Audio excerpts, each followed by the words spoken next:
Howdy, my name is Dane Madrigal, and I am a musician based out of the greater Los Angeles area. Today we're going to be diving into Chapter 1 of Tchaikovsky's Guide to the Practical Study of Harmony. So the book itself is actually broken up into two parts, and each of those parts have sections. So the first part of the book is dealing primarily with chords. Surprise on a treatise for functional harmony. Anyway, so what Tchaikovsky does for the first part is basically just give a brief introduction on making sure there's a thorough understanding of conceptually what a chord is. So in the time of Tchaikovsky, there wasn't a notion of secundal chords, quintal chords, quartal chords, so chords made out of intervals of a second, of fourths, of fifths. There was only tertiary harmony, which is stacking thirds. And so basically Tchaikovsky is telling us that we're only going to deal with tertiary harmony, which is a good thing for functional harmony. It's the way that it's organized. So we're only going to have to deal with chords being stacked in that way, but they can be stacked pretty high. If you're a jazzer in any capacity and you've landed on the Tchaikovsky guide, there's not going to be much dealing with 13th chords, but it gets pretty common to deal with 7ths, 9ths, and even 11ths. So that's in store in much later chapters. But anyway, the first section is dedicated towards consonant triads. So we have to define what a triad is, and Tchaikovsky does this for us. So there's 3 tones in a triad. There's the fundamental tone, which is at the bottom, the third, and the fifth. So these 3 tones basically are reliant on each other to define the quality of the chord. And you might ask yourself, well, how do you do that?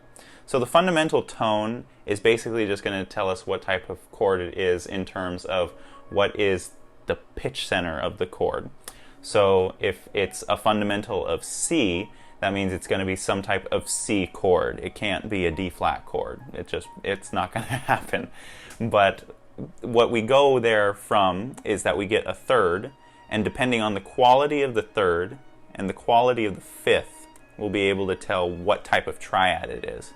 Now, if you remember from the introduction video, there's the whole idea of the mirror when inverting an interval, a perfect in the middle, major and augmented on one side, and minor and diminished on the other side.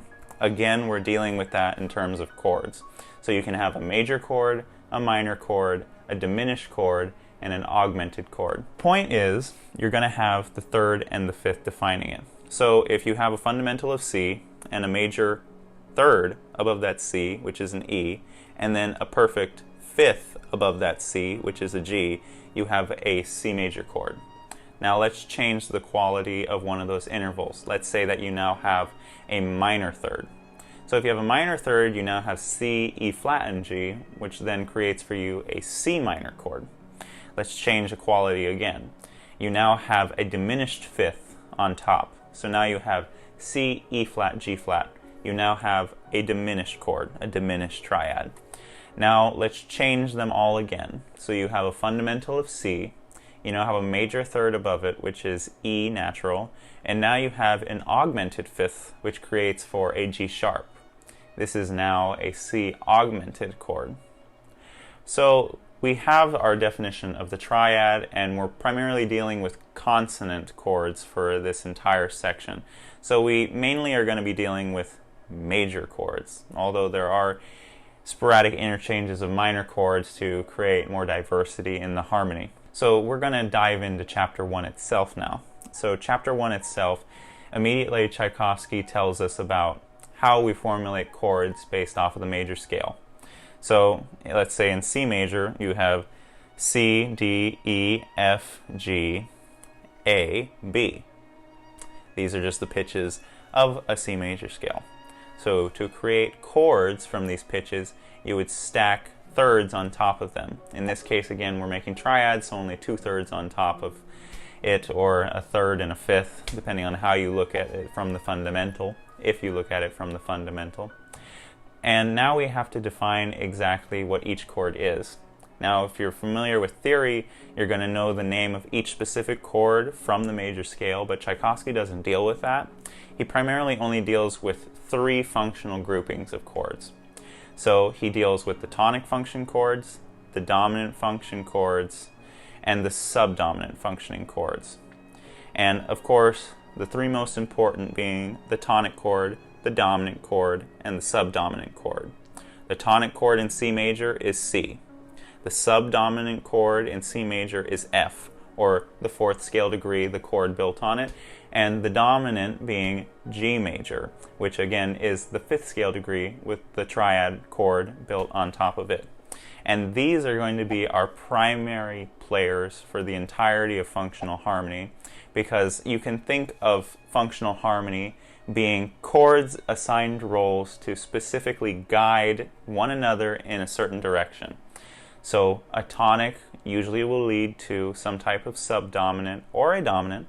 A subdominant will fairly always lead to a dominant, and dominant will fairly always lead to the tonic. So now we have to assign the other chords from that major scale their specific roles. So if you have three chords that are already major, the 1 chord, the 4 chord, and the 5 chord, you're going to have three chords that are minor, which are the 2 chord, the 3 chord, and the 6 chord. Now you might be saying to yourself already, well, Dane, that's only 6 chords. Where's the 7th? We're not going to really be dealing with that for a little while, because the 7th chord is built off of B. And if you build the chord off of B in the C major scale, which is the 7th scale degree, you get a diminished chord, which is not something that we deal with at this point in functional harmony, but we will later.